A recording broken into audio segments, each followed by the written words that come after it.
voyage. Mais ce n'était pas vrai. Plouc avait faim, toujours faim. Oh. Un jour, Plouc trouva un trou. Une corde était accrochée à un piquet. Le pingouin remonta la corde et découvrit plein de poissons dodus. Quelle aubaine! Il se régala et ainsi apaisa son appétit.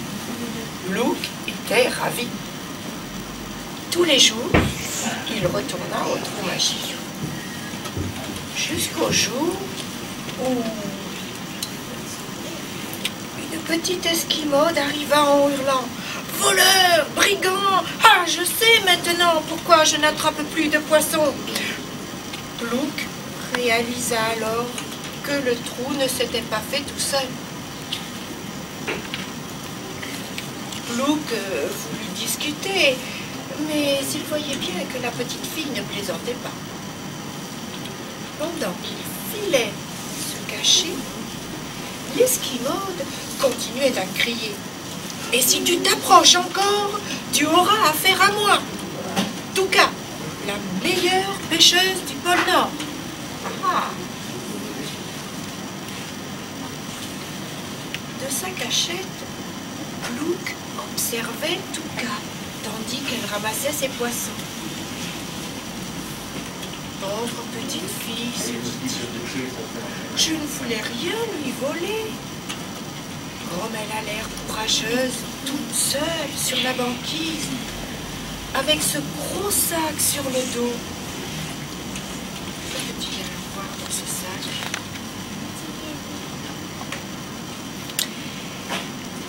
Il décida de la suivre quand, soudain, le sac de la petite fille se décrocha. La petite esquimaude hurla « Attends-moi, à l'aide, au secours !» Alors, Plouc vit dans le sac une petite tête toute ronde.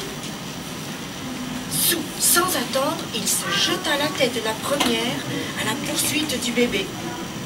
Il dévala la pente à toute allure, oubliant qu'il se dirigeait tout droit vers l'océan. Plouf! Le petit pingouin tomba dans l'eau. « Ça alors? Je sais nager !» réalisa-t-il tout étonné. Vite, il attrapa le bébé et il le ramena à la surface. Les autres pingouins avaient tout vu. Ils décidèrent d'aider Plouc à remonter à la falaise. Ils font la courte échelle. La petite fille était désespérée. Elle versait de grosses larmes qui se changeaient aussitôt en glaçons et tombaient sur la banquise en faisant clic, clic.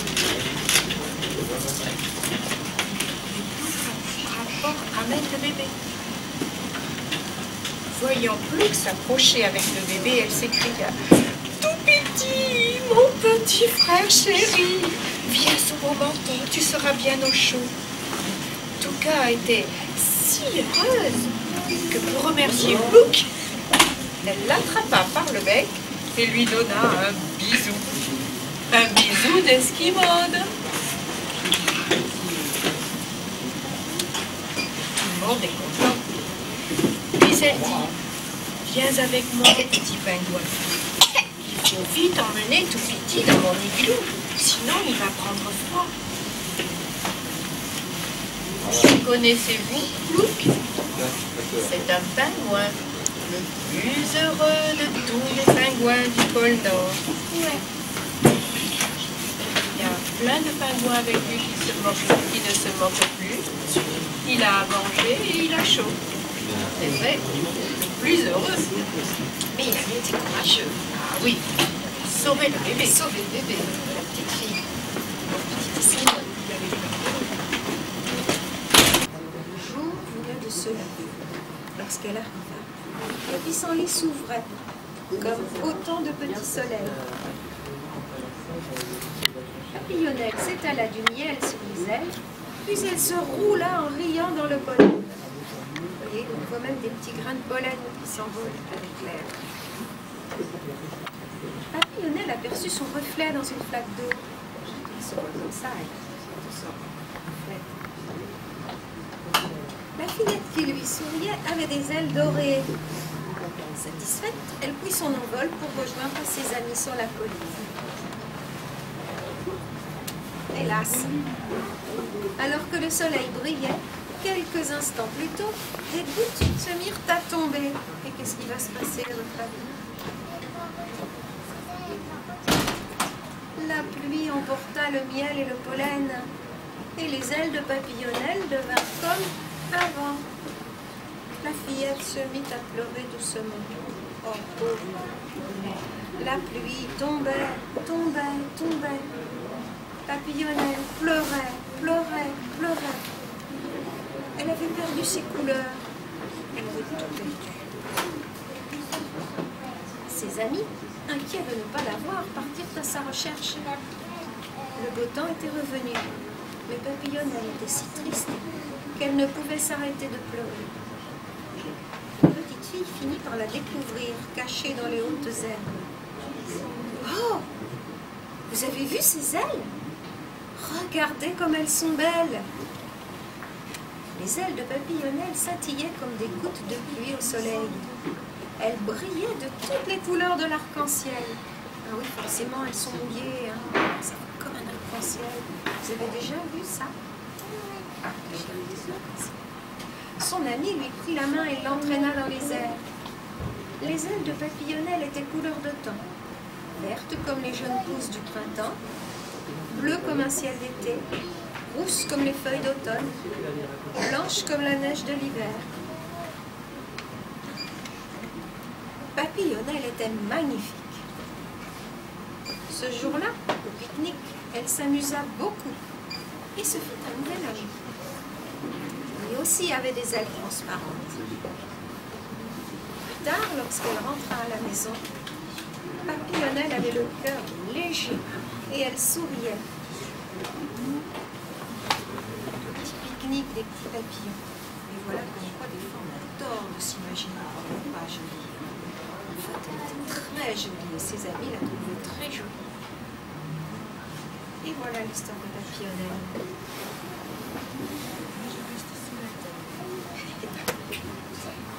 Noémie. Sous le champ de Marguerite, dans sa galerie de temps, Noémie rêvait. Plus tard, je serai acrobate. Mais non, disait sa mère, tu te casserais une patte. Alors, je serais clown. Clown? Mais qui verrait ton nez rouge dans le noir?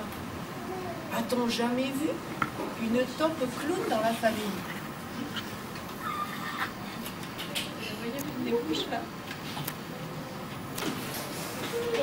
Je pourrais être explorateur. Pour explorer quoi? Viens plutôt ranger avec moi les provisions de fromage et de gras, comme ta grand-mère m'a appris à le faire. Noémie est curieuse et furieuse. Elle est aussi gourmande, mais elle n'aime ni le fromage, ni le gras, et encore moins ranger les provisions. Un jour, une odeur esquisse lui parvient. C'est celle d'un petit ver de terre qui traverse la galerie. Noémie le suit de plus en plus loin, de plus en plus haut, jusqu'à la lumière du jour. Comme c'est beau, comme c'est lumineux. Noémie en a le souffle coupé. Que voit-elle? Des petits animaux, un homme, lapin. Elle n'a jamais vu sous terre. Elle gambade, saute, pirouette et fait mille facéties. Que cette taupe est drôle! Elle est sans doute clown ou acrobate ou explorateur. Ce qu'elle fait. Noémie regagne le chemin souterrain. Toute excitée, elle décrit à sa mère la beauté du champ de Marguerite. Dans les galeries, la nouvelle se répand. Et bientôt, toutes les tombes du voisinage accourent.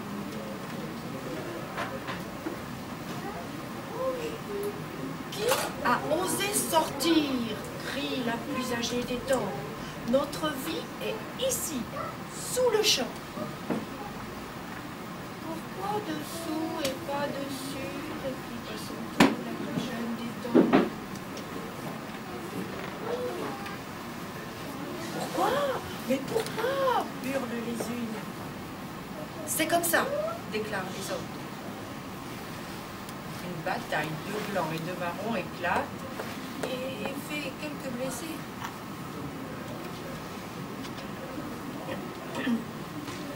Noémie voit bien que sa mère est songeuse et qu'elle pense au chant de Marguerite. Et si tu venais avec moi, s'exclame Noémie, c'est si beau.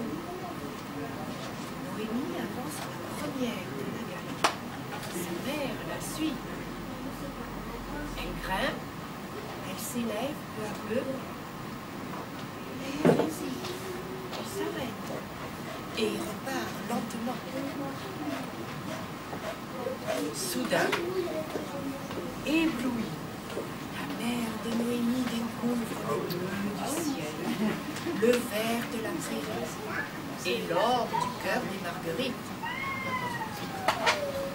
Comme la vie est belle, Noémie, quand on ouvre les yeux. C'est beau dehors, hein? Et puis, tout le monde vient. Il y a des peintres, il y a des musiciens, il y a des acrobates un peu. Et là, ils peuvent jouer. Dehors, on peut jouer. Une nouvelle vie pour les hommes. Dehors.